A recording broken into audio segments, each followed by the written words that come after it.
This is a Trinity Fellowship at Indiana University event. For more information about the Trinity Fellowship, please visit our website at tfiu.org. Thank you, Kyle. We appreciate that very much. We're going to have a little bit of time for some questions, and understand we had a little technical difficulty to begin with, but I do have some questions. But before we go to questions, I want to introduce you to our panel. To my left is Rabbi Brian. One of the reasons I want to introduce Rabbi Brian is because he's not only a religious colleague, he's a friend. Rabbi Brian and I have been working together for about 2 years. Our congregations at ECC and congregation Beth Shalom to talk about these issues. Not everybody's interested in these conversations, but those who are have joined us, and we really had a delightful time. Brian is going to give a quick overview about something that I found to be profoundly helpful to me, a perspective that I didn't really have. He shared at one of our meetings where we were together. Also, we have another guest with us, and where is Brad Pontius? Brad, say hello. Yes. Brad is from Sherwood Oaks. He's an associate pastor over there. And his son is Joel Pontius. He is a professor at Goshen College, assistant professor of sustainability and environmental education. He got his BS from IU, so he's okay. He got an MS from the University of Wyoming and a PhD there as well. So we're delighted to have him, and I'm going to let both of them say a few words. But before they do, I wanted to mention something. We're going to have a follow-up meeting, some of us from ECC and Congregation Beth Shalom. If you'd like to be a part of that, when you go out the back doors, there's a sign-up list to be on the email account for tfiu.org, but also a sign-up list that you can get involved in that ongoing conversation. So, Brian, go right ahead. Share with us just for a moment. Is this on? Yes. Well, first of all, Kyle, thank you so much for your impassioned and informative talk. I want to say that I agree and validate with your translations of Avad and Shamar. And if you don't mind, I'd like to use some of your theological points, particularly the ones related to the Old Testament. But I also enjoyed learning about some of the Christian theology. What Pastor Bob asked me to talk about is a view of creation care from Jewish theology through the lens of Shabbat, through the lens of the Sabbath. And it's something that I mentioned off the cuff when we were at one of our earlier meetings. And I want to do this by reading a rather well-known brief quote from Abraham Joshua Heschel, his book called The Sabbath. And speaking about the Sabbath, he writes, "The solution of humankind's most vexing problem will not be found in renouncing technical civilization, but in attaining some degree of independence of it. To set apart one day a week for freedom, a day on which we stop worshiping the idols of technical civilization, a day on which we use no money, a day of armistice in the economic struggle with our fellow human beings and the forces of nature, is there any institution that holds out a greater hope for our human progress than the Sabbath?" So Heschel didn't make this up. He took this from Jewish tradition, which views the Sabbath as the Talmud puts it, as a foretaste of the world to come. In other words, by living the Sabbath as it is meant to be lived, we get to live in the Messianic age here and now. I was really interested when Kyle was mentioning a quote from Revelations chapter 21, a depiction of the New Jerusalem and heaven coming down to earth. Well, we Jews have that. We live that one day out of 7. We live the New Jerusalem, and that's on the Sabbath. The purpose of it is that if we truly live as if we lived in a redeemed world, one day out of 7, then we can go back during the work week and we know what we're aiming for because we've experienced it, we've lived it. we've lived in a world which is completely at harmony with nature. So I want to turn to the line that Heschel writes that I think is really apt for our discussion about climate change, is when he talks about a day of armistice in the struggle against the forces of nature. In other words, what Heschel is decrying is this sort of modern attitude that we're at war with nature, that we have to combat the forces of nature. And the vision of the Sabbath is quite the opposite. A lot of the Psalms, particularly Psalm 104 and others, depict a state of the world in which humankind is in balance with nature. That's the Sabbath vision. Speaking about the levees of New Orleans, and it was interesting to me that you talked about that, and also the bursting levees in Kenya. I happened to read an article yesterday about how Louisiana is sinking and losing 25 or 30% of its historic land mass.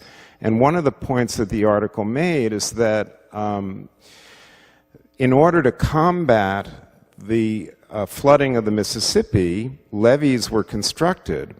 But it causes a positive feedback loop, because the higher the levees are, that prevents the natural process of the silt being deposited where the city is. Silt is no longer being deposited. It's all flowing out into the Gulf of Mexico. So that, over the long haul, is exacerbating the problem.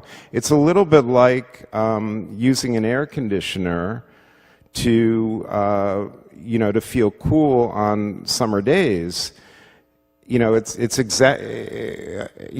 the long run, that's a positive feedback loop. We all turn on air conditioners. That's just going to actually make it even warmer. So that's what Heschel is talking about when he's saying, instead of viewing us in a battle against the forces of nature, which we cannot win, rather, the Sabbath vision is to live in harmony with nature, and we suspend that. That's why Orthodox Jews are so insistent on not using money, not using technology, putting aside all commerce and all concerns for monetary gain, so that we can experience one day a week living in a redeemed world, living in the Messianic age. But the Sabbath is more than a time period or an epoch. It's actually a mindset. And in the Talmud, the Sabbath is referred to as Tachlit Maaseh Breshit, meaning the end goal of creation. In other words, creation is tending for the end purpose of why God created the world. And I loved how you spoke about the delight and joy of the Creator for His creation, is the Sabbath world, a world redeemed, which is also, by the way, the vision of the Garden of Eden. It just occurred to me for the first time, and I've thought a lot about that verse, to till and to tend, from chapter 2 of Genesis. What I've never really appreciated, and it just sort of hit me when I was listening to you for the first time, is that dafka, meaning that specifically takes place in the Garden of Eden. Mm-hmm. So this, which is the return, which is the renewal, what was the Greek word, the kairos that you were talking about? A renewed world is, in Jewish tradition, kind of like a return to the Garden of Eden, where we will have this harmonious relationship with nature. So, in summary, and the main point that Bob wanted me to expound upon is that the world will be redeemed when we live in the Sabbath every day. And we have a taste of that, we have a vision of that in the here and now. Thank you, Brian. Thanks. Thank you, Brian. I appreciate that. You can see why Brian and I enjoy talking to one another. We learn a lot from each other. Also, Joel Pontius is here, and Joel, why don't you just give a word about some of the things you do as a professor at Goshen College? Yeah, so I work in a place that maybe wants to be the Garden of Eden that we're talking about. So I work on a 1,200-acre nature preserve called Mary Lee Environmental Learning Center. Goshen College owns and operates that. Goshen College is owned and operated by the Mennonite Church USA. So on this preserve, we're experimenting with a lot of different things that are actually responding to climate change. One of the things that we're experimenting with is providing carbon sinks in different kind of novel ecosystems, especially in tall grass prairies. So prairies that grow just an incredible amount of biomass and an incredible amount of root mass. So, a tall grass prairie would be like probably 4 feet over my head. And then most of the biomass would be under my feet. So about a third of the biomass is here, and then about 2/3 of it is below the earth in the roots. And it stores a lot of carbon. That's just one of the things I wanted to talk about. So the preserve is operated under a Christian philosophy of earth keeping or earth care. And I direct an immersion program on the preserve. It's called the Sustainability Leadership Semester. It's mostly with undergraduate students. And they come to this place. It was the first LEED Platinum certified building project in the state of Indiana. So the students come, they live on in cottages that are run by solar panels. We have some solar thermal panels for hot water, and then also PV panels for electricity, a small scale wind turbine, and then a lot of the systems kind of mirror these more biological systems. So our wastewater management is all through a constructed wetland, and then there's even a rainwater collection system. I mean, in the Great Lakes, we don't really need that. But there's a rainwater collection system where it captures the rainwater, and then we use that in flushing toilets, hoses, and stuff. And then there's one shower that students can use that is cool water from the rainwater collection systems. So this Sustainability Leadership Semester connects with the Watershed Discipleship movement. Raise your hand if you've heard of that. Watershed Disciples? Oh, well, then I have to tell you about it. Nobody. So it's mostly a bunch of Mennonites in New Mexico. Mostly a bunch of Mennonites in New Mexico. And it's basically taking the line of, Jesus Christ, he's a Jewish mystic, and he got around walking, and he spent his whole life within this one, small area. When he taught and got tired, he would go to the mountains, and he would pray. Praying happened in all different forms, etc., etc. So one of my friends, Todd Winward, he wrote a book about watershed discipleship, and he manages to get 75% of the things that he needs for his lifestyle, a simple lifestyle, from his bioregion around Taos, New Mexico. So it's also along the lines of what Christian environmental philosopher Wendell Berry wrote, and I quote, "The question that must be addressed is not how to care for the planet, but how to care for each of the planet's millions of human and natural neighborhoods, each of its millions of small pieces and parcels of land, each one of which is in some precious way different from all the others." So with my students, I explore questions like, how do we become part of, contribute to, and grow movements that bring us closer to the creation and creator that is the source of health, life, and peace?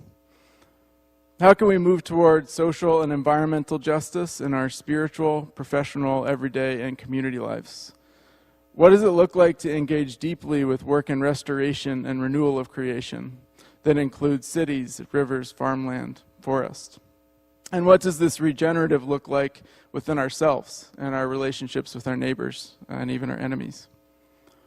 And then also, how do we stay hopeful, realistic, and engaged in a time of global climate crisis? What do we do about it?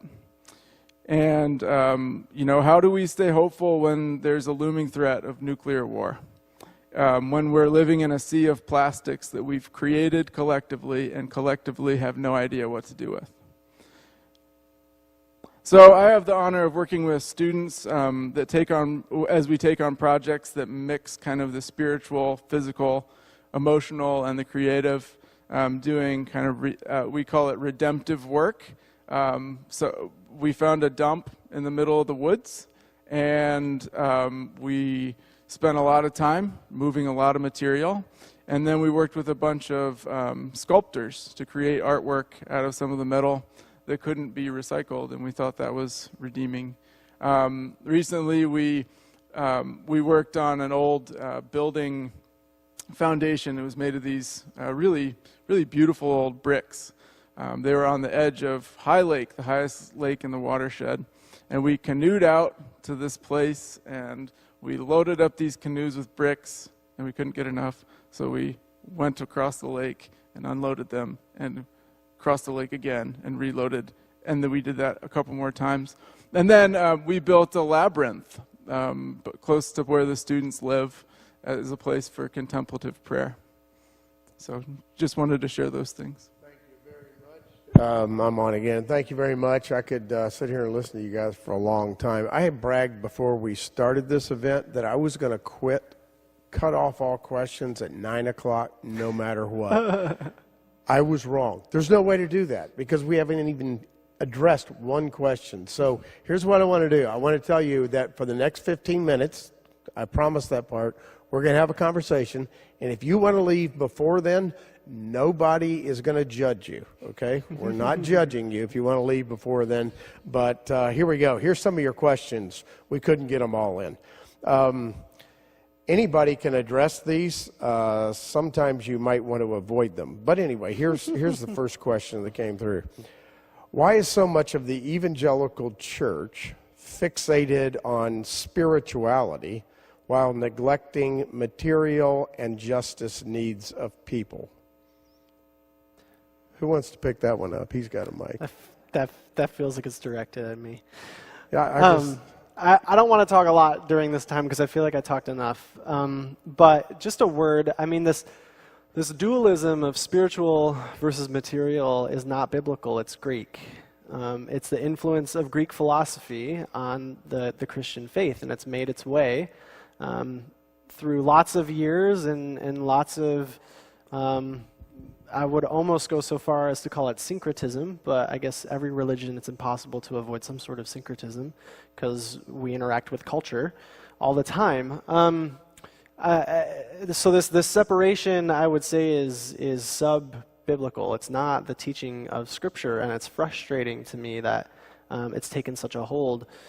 I think there's also lots of kind of economic and cultural and political forces that benefit from a status quo that separates concerns like fair housing and economic justice and ecological justice from our faith and from by separating the power of religion from the power of social movements and the power for the search for justice. I think it's a way for the powers and principalities that Scripture talks about to kind of divide and conquer.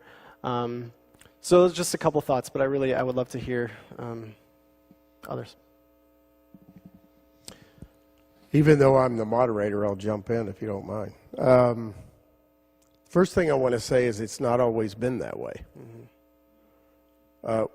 We think it has been, but it hasn't. So at the turn of the 19th and 20th century, you know who was doing the most social justice work in the United States? The church. And it was primarily Methodists that were coming out and forming things like the Salvation Army. We were at the cutting edge at one point in issues related to social justice. Also, the church, let's roll back the clock to the first century, was dramatically involved in social justice issues. They were picking up children who were abandoned on the streets of the cities in the Roman Empire and taking them in and raising them as their own. They were reaching out to the poor and the disenfranchised. That's what Christians were always known for. Whether or not we're known for that now is a good question. Whether or not we should be known for that now, absolutely. We ought to be people of social justice and reaching out to everybody who's disenfranchised. There's no reason why we can't redeem that identity as the Church of Jesus Christ. That's all I got to say. Okay. So there's a bunch of questions that relate to what can I do to make a difference, right? Simple things that I can do to make a difference. I'm going to skip over those for a minute because you gave a bunch of things and you also have a great handout out there, okay? And I'll go to a couple other things. One is an interesting question. I don't suppose Brian will want to answer this. Maybe so, Brian. I don't know. You have a Jewish perspective on Revelation, too. Why does the book of Revelation, particularly chapters 21 through 22, talk about a city and not a garden? If the tending of the natural world is so important, why use that image? Who wants to take it up?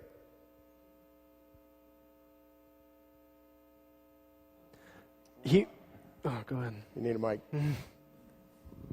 My knowledge of Revelations chapter 21 is basically what I heard tonight. But I myself elided the imagery of the New Jerusalem with the Garden of Eden, so I guess that's all I'll say. You want to? Yeah, so I think it has to do with human agency and the dignity given to human culture and capacity for culture making. So there's a great book called Culture Making by Andy Crouch. I'd highly recommend. And he talks about this. He says, why does the story start in a garden and end in a city? And the case that he makes that I find compelling is that a city is nature plus culture. So it's nature, it's God's creative work joined with humans' own capacity for creative work, which is also the image of God in us. It's our participation with God harmoniously in the work of cultivating creation. So I tend to like that explanation. Did I turn this off? No, you shouldn't have been able to. Okay. Keep trying. Is this projecting? No. Okay. Actually, when you were talking earlier, and you said that the idea of God coming down to earth, and that was really central to the end of the story in Revelations, that God comes to us. We don't go up to God, reminds me of the passage in Exodus where it's where the first sanctuary is built. And the verse says that, let them build me a sanctuary that I may dwell among them. And the idea that God's creative and redemptive power works through human beings is consistent with something that I failed to mention earlier, which is that a strong facet of the Jewish theology of creation is that creation was purposely left incomplete at the end of the sixth day so that human beings could become co-creators for its completion. We got this mic working, so I'm going to say something. I don't think multiple images necessarily means contradiction, right? So the image of a garden and the image of a city don't necessarily have to be in opposition to one another. They may actually expand the picture. Furthermore, when we think of a city now, what do we think of? Asphalt jungles, carbon pollution, all kinds of things like that. First century cities didn't look quite that way. And certainly even more ancient cities didn't look quite that way. Agriculture was even a part of the city. And if it wasn't a part of the city, it was on the edge of the city. And there was no such thing as grocery stores. The urban and the environment of the field and the city was not that much different as it is now. So that's what I know. Yeah. And it wasn't just any city, it's Jerusalem. That's right. Jerusalem is the city that, embodies peace and harmony. Yep. So let me throw out a controversial one, especially for people who are on one side or the other of the political spectrum. This question says, how can Christians reconcile concerns about climate change and pro-life beliefs when voting in an election? Kyle, why don't you pick that one up? Can I put you on the spot? You do a lot of political advocacy. Yeah. So a lot of what we do is talk about climate change as a pro-life issue. We talk about things like the way that fossil fuel pollution harms the unborn in fetal development. We talk about the way that it harms young kids and vulnerable people like the elderly and the disabled. Part of what we need to do collectively is create a scenario in which we don't face that conflict at the ballot box anymore, right? In 2020, we might not be able to vote for a candidate who is strongly anti-abortion and strongly in favor of bold climate action. That's our current political reality. But the work of political advocacy is changing political realities. And as the people of God, I think it's part of our job to work to change that political reality so that there will come a day when it's not a contradiction in terms to be pro-life and pro-climate action. So I guess my answer is, for now, it's hard to reconcile those two things, unfortunately, but it shouldn't be, and it doesn't have to be. So let's work to change that. So staying on the political theme, how do we communicate the climate change in a way that's not a partisan issue? How do we do that? How do we remain friends, so to speak, without being polarized by politics and discuss this topic?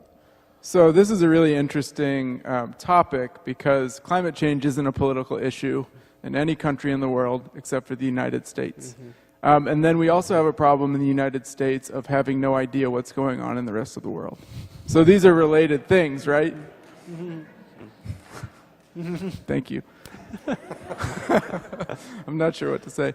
But one of the things, climate change as a topic, it's really interesting that it becomes a political issue because, sort of believing in climate change, what does that gain a person? So it's really interesting. I think that one of the ways that we can do a good job of communicating about this issue is to bring up stories like Kyle did. There was a group of people in the Mennonite church called the Global South Voices.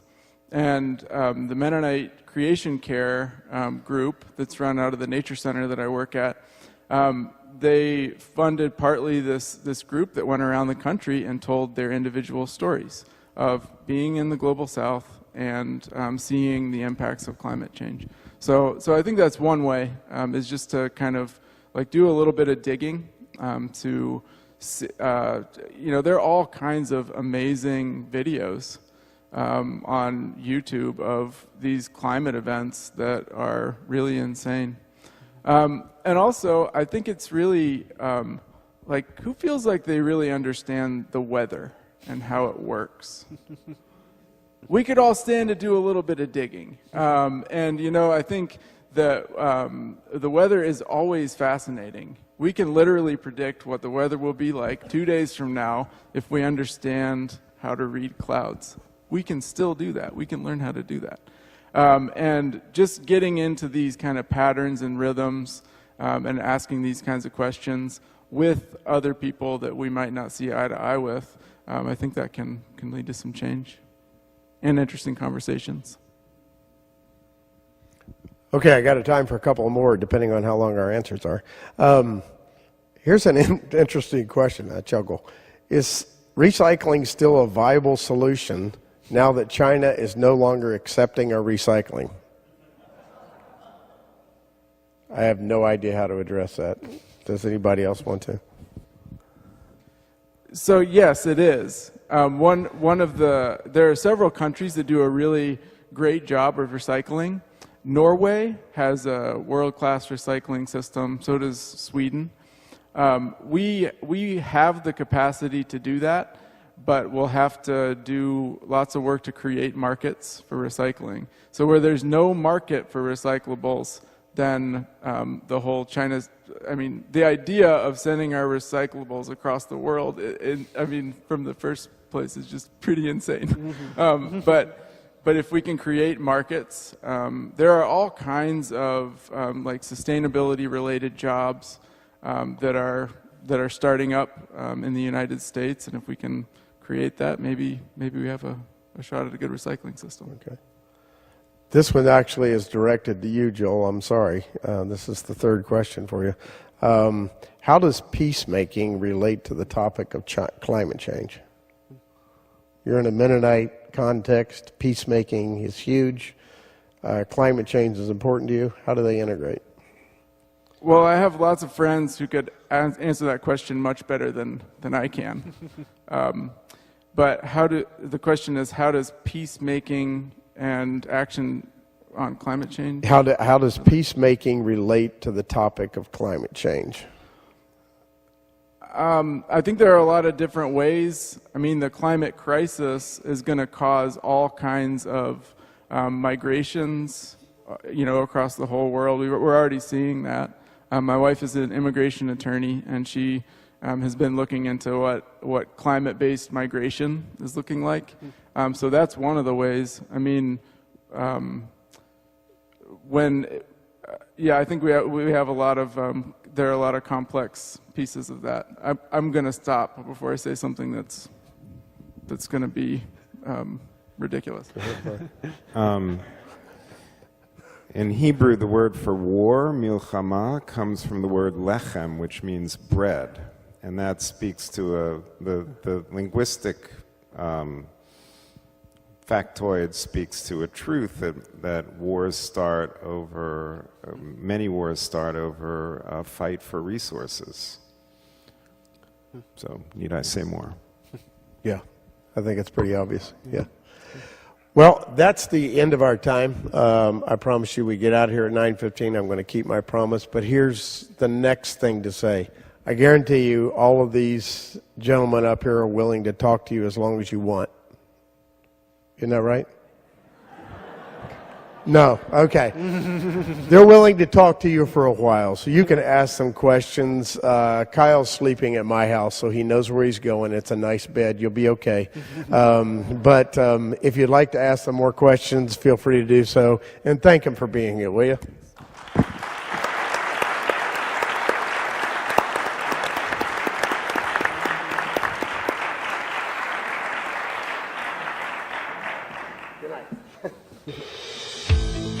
Thank you for listening to this Trinity Fellowship at Indiana University event. For more information about the Trinity Fellowship, please visit our website at tfiu.org.